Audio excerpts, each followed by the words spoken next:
खुलुमबाय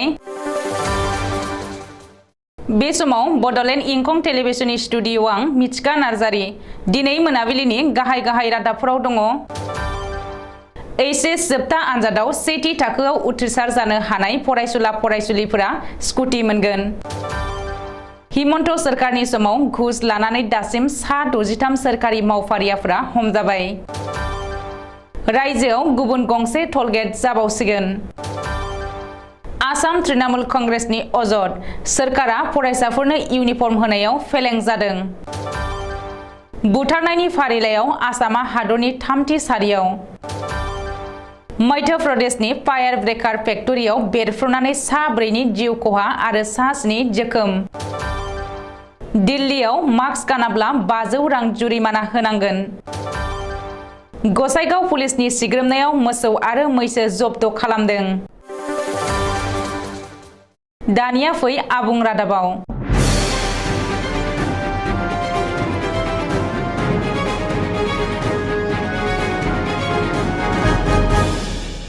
एचएस जोबथा आनजादाव सेथि थाखोआव उथ्रिसार जानो हानाय फरायसुला फरायसुलिफोरनो स्कुटि होगोन। आसाम सोरखारनि केबिनेट मेलाव बे थांखिखौ लादों, नाथाय बेनि थाखाय गाइडलाइन फोसावदों। सोलोंथाइ मन्त्रि डक्टर रनज पेगुआ खौरांगिरि मेलाव फोरमायथिनाय बायदिब्ला रायजो सोरखारा फरायसुलिफोरनो सिगांनिफ्रायनो स्कुटि होबोनाय बायदिनो देग्लायबो फैगौ 30 नभेम्बर खालि स्कुटि होगोन। देग्लाय फरायसुलाफोरनोबो स्कुटि होगोन, नाथाय फरायसुलाफोरा 75 जौखोन्दो एबा बेनि बांसिन नम्बर लानानै उथ्रिसारनाय जानांगोन। बबेखानि एचएस जोबथा आनजादाव 60 जौखोन्दो एबा बेनि बांसिन नम्बर लानानै उथ्रिसार जानाय फरायसुलिफोर आरो 75 जौखोन्दो एबा बेनि बांसिन नम्बरजों उथ्रिसारनाय फरायसुलाफोरनोबो स्कुटि होगोन होननानै सोलोंथाइ मन्थ्रिया फोरमायदों। रायजो सोरखारनि केबिनेट मेलाव थांखि लानाय बायदियै रायजोनाङै एचएस जोबथा आनजादाव सेथि थाखोआव उथ्रिसार जानो हानाय सा 35,800 फरायसुलि फरायसुलाफोरनो स्कुटि होगोन। बेनि गेजेराव सा 29,748 फरायसुलिफोर आरो सा 6,052आ 75 जौखोन्दो मोननो हानाय फरायसुलाफोर। मख'नो गोनांदि फरायसुला फरायसुलिफोरनो स्कुटि होनायनि थाखाय रायजो सोरखारा 260 कौटि रां फोसावदों। बबेखानि सोरखारा फरायसाफोरनो स्कुटिल' होआ, बेनि रेजिस्ट्रेशन आरो इन्सुरेन्सनि थाखायबो राङारि मदद होगोन।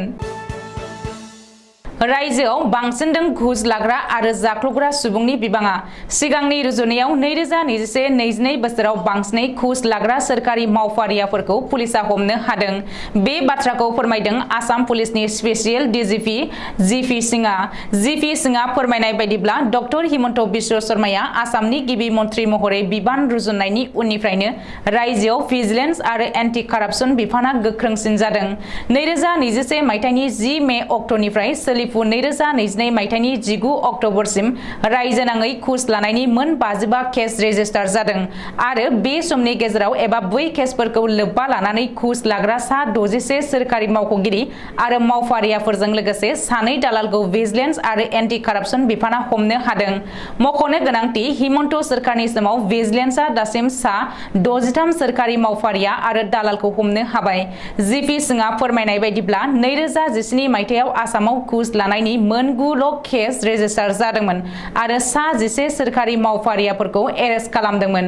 बेनिनो 2018 मायथाइयाव मोन 18 केस रेजिस्टार जादोंमोन आरो सा 19 मावफारिया आरो सा 3 दालालफोरा हमजादोंमोन।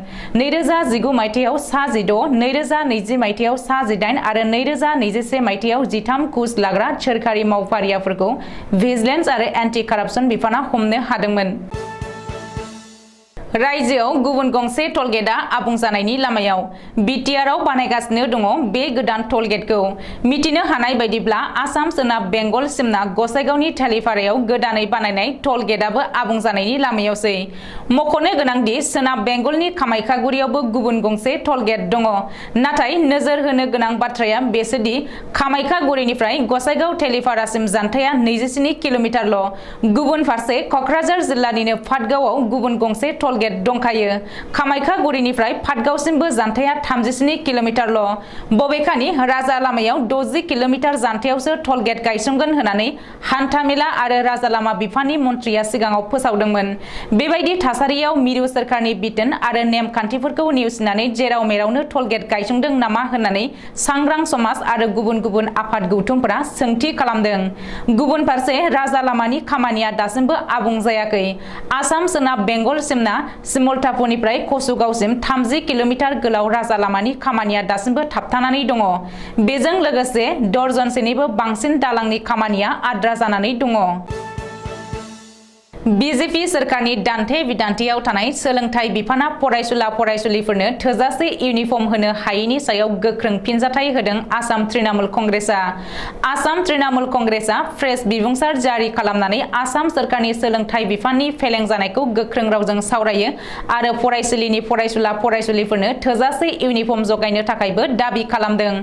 प्रेस बिबुंसाराव टिएमसिआ अजद होनानै लिरनाय बायदिब्ला मिरु आरो रायजो सोरखारा गासै 265 कौटि रां थिसनथायनि उनावबो रायजोआव 50 लाख फरायसुला फरायसुलिफोरनो थोजासे इउनिफर्म जगायनो हायैया जोबोद लाजिथावना।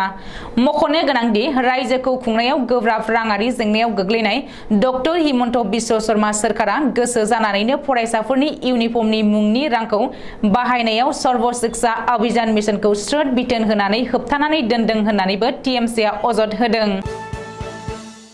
आसामाव आयेन बेरेखा हाबा हुखाजों लोगोसे बुथारनाय बायदि जाथाया बांसिनदों। बेजों लोगोसे आसामा हादरनि गेजेरावनो बुथारनायनि फारिलाइयाव 3थि सारियाव जायगा दखल खालामबाय। नेशनेल क्राइम रेकर्ड ब्यूरो सुंद'यै एनसीआरबीआ फोसावनाय रिपर्ट बादिब्ला 2021 मायथाइयाव आसामाव गासै 1269 बुथारनायनि केस रेजिस्टार जादों आरो बेनि हारआ 3.4%। रिपर्ट बादिब्ला 2021 मायथाइयाव हादरनि गेजेरावनो झारखन्डआव बांसिन बुथारनाय जाथाया जादों आरो बेनि जौखोन्दोआ 4.1। झारखन्डनि उनाव नैथियाव दङ 3.8% हारियाना रायजोआ। मख'नो गोनांदि बुथारनाय जाथायनि हारखौ 1 लाख सुबुं अनजिमानि जौखोन्दोनिफ्राय साननाय जायो। रिपर्ट बादिब्ला आसामाव 2019 निफ्राय 2021 नि गेजेराव गासै 3558 बुथारनायनि केस रेजिस्टार जादों। बेनिनो 2021 मायथाइयाव बोसोरसेनि गेजेरावनो 1192 केस रेजिस्टार जादों।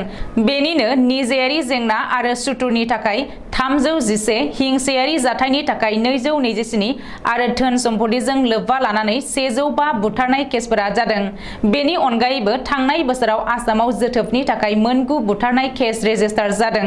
एनसीआरबीनि रिपर्ट बादिब्ला 2011 मायथाइयाव भारत हादराव बुथारनायनि हारआ 2.2%। दिवालीनि सिगां मध्य प्रदेशआव फायार क्रेकार फेक्टरियाव हरखाबै बेफ्रुदों।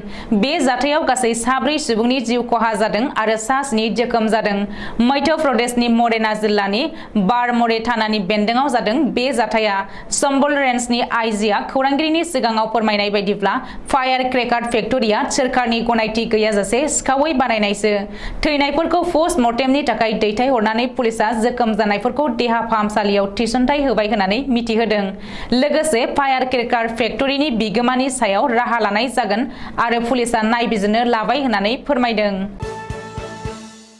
दिल्ली मिथिंगायारि अलखद सामलाय मावख'गिरिया दिवालीनि सिगां फोसावदों दि आथिखालाव कभिड-19 नि गोदान लैखोन सोमजिनो हमदों। गासै 1000 निबो बांसिन सुबुंनाव कभिड-19 पजिटिभ केस मोनदों। बेखायनो बयखौबो मास्क गानथारनांगौ होननानै बिथोन होदों। जायफोरा बे गोदान एसओपीखौ मानियालासे सोलिगोन बिसोरनिफ्राय 500 रां जुरिमानाबो लानाय जागोन होननानै फोसावदों। क'क्राझार जिल्लानि सिङाव थानाय गसाइगाव पुलिसआ थांनाय हराव सिग्रोमनायाव 31 नं राजा लामाजों सोनाब बेंगलनिफ्राय आयेन बेरेखायै लाबोनाय गासै 5 मोसौ आरो 6 मैसोखौ गसाइगावआव जब्द खालामनो हादों। मख'नो गोनांदि आयेन बेरेखायै लाबोनाय गासै 5 मोसौ आरो 6 मैसोखौ WV63B2323 टाटा DI गारिजों 31 नं राजा लामा जानानै गुवाहाटीसिम लांबाय थानायावनो गसाइगाव जयमागुरियाव पुलिस बिफाना जब्द खालामनो हायो होननानै मिथिहोदों। लोगोसे पुलिस बिफाननिफ्राय मिथिहोबावनाय बायदिब्ला पुलिसआ गसाइगाव सोहोरनि साखाथियावनो गारिखौ लाखिनो नाजादोंमोनब्लाबो नाथाय गारिया लाखियैयाव होसोनानैसो जयमागुरियाव हमनो हायो। दिनै मोनाबिलिनि रादाबा एसेनोसै। गोजोन्थों।